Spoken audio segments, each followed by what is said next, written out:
This just in, 3 days before the season starts, the raid opens and the Mythic Plus commences, we have another set of nerfs and buffs to some of the classes that probably needed attention the most, and it's a clear indication as to never really watch testing or tier lists to choose your main, believing that what you see will 100% be how things will end up in the end. Hello there, welcome back to Marcelian&Flame. I am Flame, and today we will be talking about the recently announced buffs and some much deserved nerfs to some of the specs that are most overperforming or maybe underperforming as well coming into the new season, and to address two very important questions. One, should you pick your main based off of tuning, based off of your overall damage performance, or is there something else to do?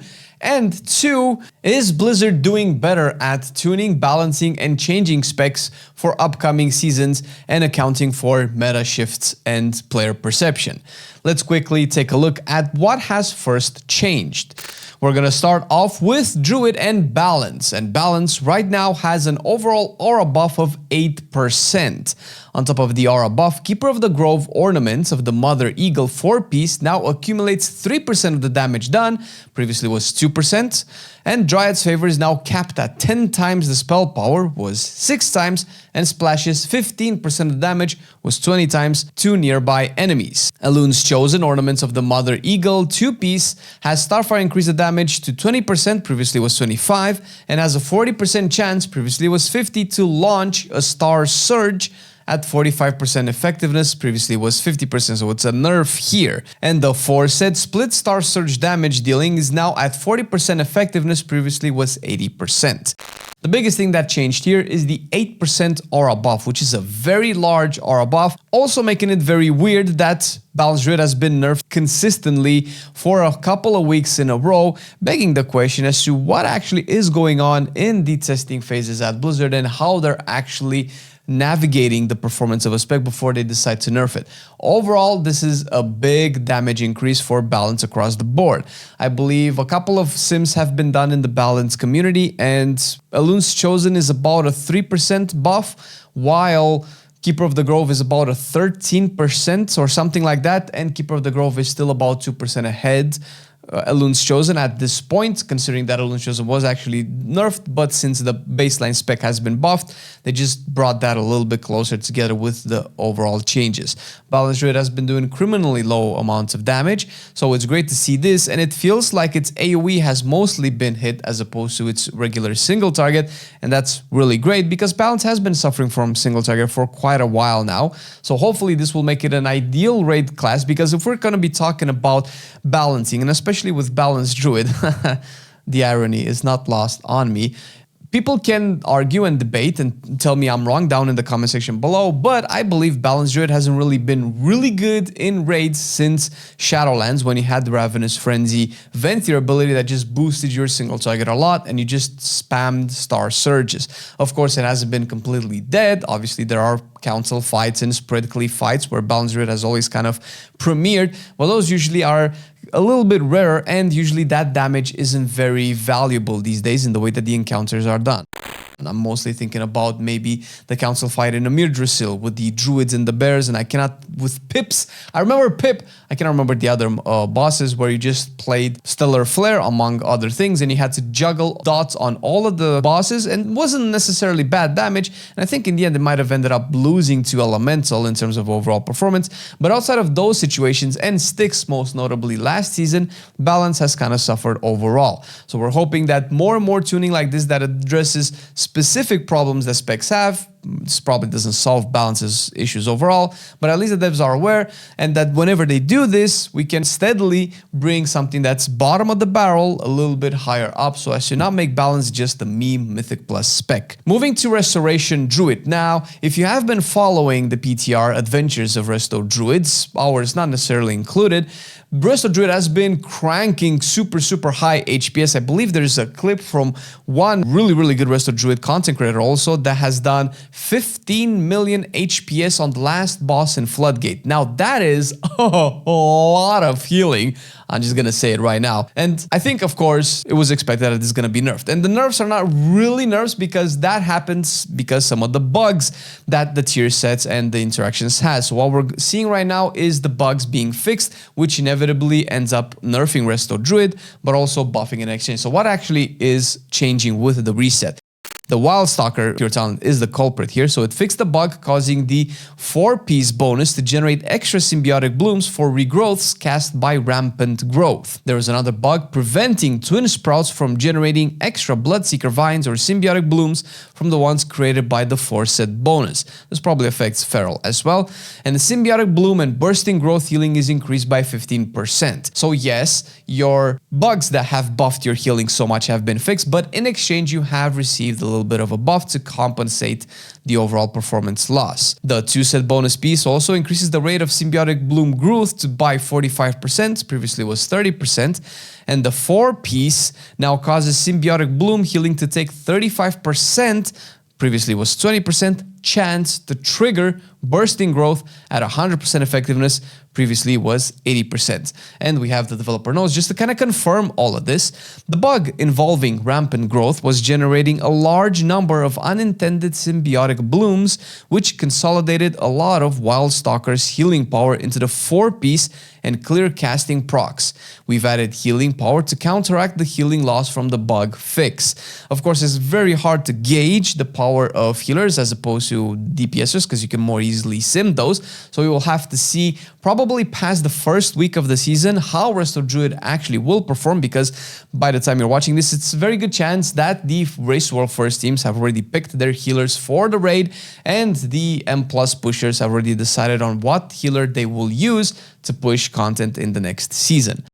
Moving to Monk, another kind of overperforming spec in terms of damage, and that's Brewmaster, specifically with Shadow Pan. Crash of Fallen Storm's 2-piece bonus flurry strikes deal 10% increased damage, previously was 20%. Crash of Fallen Storm's 4-piece bonus flurry charge generation increased by 30%, previously was 50%, so a nerf here as well. And the damage dealt by flurry strikes from Wisdom of the Wall reduced by 20%. This is probably not something that a lot of Brewmasters are happy to see, but probably something that they might have expected, because Brewmaster, at least in the PTR, mostly in M+, they've been doing insane amounts of damage, out DPSing DPS players, and we know we cannot have that as tanks anymore.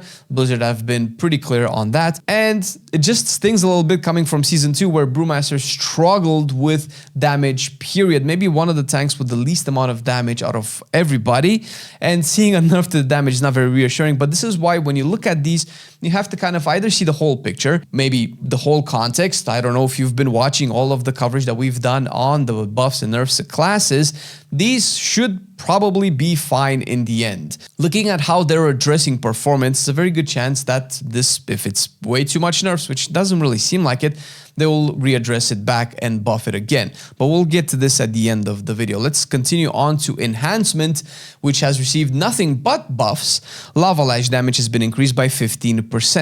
Windstrike damage has been increased by 20%. Totemic Surge Bolt damage increased by 25%. Totemic Searing Bolt damage increased by 35%. And Stormbringer Awakening Storm damage has been increased by 35%. Now, all of these are numbers that look really great on paper, and it's nice to see buffs in the double digit.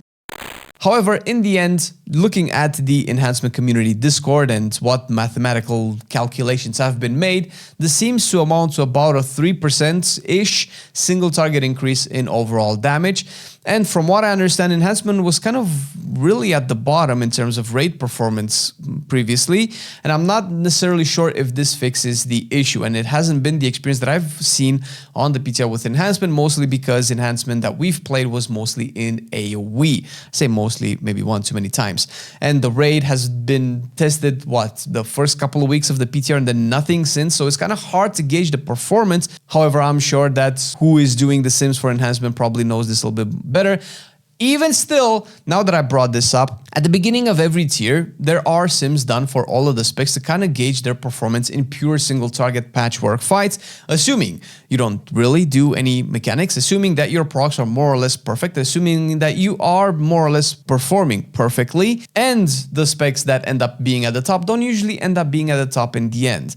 So just to reinforce what I previously said, whenever you're watching these, whenever you're looking at meta, whenever you're looking at the top raiders and the top Mythic Plus pushers, take that with a pinch of salt. That doesn't necessarily mean that's going to be trickling down all the way to you. That doesn't necessarily mean that's going to trickle down all the way to you and to your group, and that you can expect that performance to actually happen from yourself or maybe even your friends or guildies playing those particular specs. I don't know how many times we can say this, but it doesn't seem like it's always enough. Moving to Warlock, a very, very small change. There's a buff to the threatening presence of your Voidwalker and Felguard to be increased to 950%. Previously it was 400, probably due to how everybody's damage is just scaling out of this world. And if you need to have your pet tank in most likely outdoor scenarios, maybe even delves or whatever else pets aggro actually function, this is good since tanks have also been buffed in terms of their overall threat generation. But Affliction has had its 2p set bonus adjusted for Tier 2 with the jackpot chance reduced by 30%, probably because it was scaling a little bit too high and forcing some of the more min-maxers of the Affliction community out there to hold on to the tier set a little bit too much instead of actually replacing it with a new tier. And we're seeing this for other specs as well, which are not on this list today. And that might actually come in the next week's tuning for specs, because this is not over and not by a long shot. And last, just to round it up, with Protection Warrior, the Thane damage dealt by ionizing strikes has been reduced by 30%. And from what I understand, this overall nerfs the single target of Protection Warrior, particularly Mountain Thane, by a very small amount. I think it was revolving around 1% or less. So now the two questions that are good to answer with the context of today's video. First of all, if you haven't picked your main yet, should you actually look at tier lists, at these balance tuning, at what other people are saying to pick your spec? First of all, performance obviously is important. Let's not beat around the bush. Sure, we do a lot of fun content in tier lists, but if you don't do damage and if the thing doesn't die and if a tank out DPSs you, that's never really fun. These types of patch notes are good to keep into consideration whenever it comes to how you're overall going to be performing, so as to not have unreal expectations of your spec or class. These changes, although they seem big and some people overreact to them and exaggerate, if they amount to about 3 to 4% damage increase, it's good to have, much better than it's not, but chances are that the majority of the player base, which includes you, which includes us as well, you're not going to be able to exploit the 3 to 4% damage changes in a, let's say, raid or even a Mythic Plus content. Let's take a raid fight, for instance.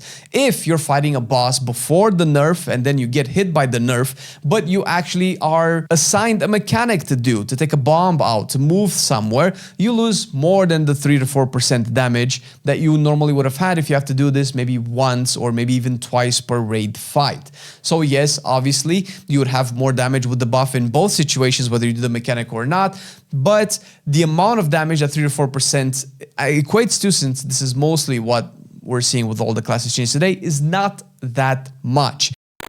People will always take these way too seriously, and what ends up happening is that this type of discrimination towards performance trickles down to group forming in lower end content where people are struggling to find groups, and it ends up in a situation where we bottleneck a lot of players to undesired keys because they just cannot find a group and they cannot push forward when their damage is probably just fine for whatever group they're applying to. And lastly, maybe the good news of all of this is seeing how much balance tuning we're actually getting. To reiterate what we've been saying almost every PTR cycle, and especially with this one at the beginning, because we do receive a lot of questions from you guys, if it's safe to play X, if it's safe to play Y. There is so much balance tuning happening in WoW, it's unreal considering where we've come from years ago. Of course, there are some classes that are still not addressed whatsoever. I haven't seen a survival hunter patch note in like probably 17 months or something, and there are classes that are being addressed almost every week.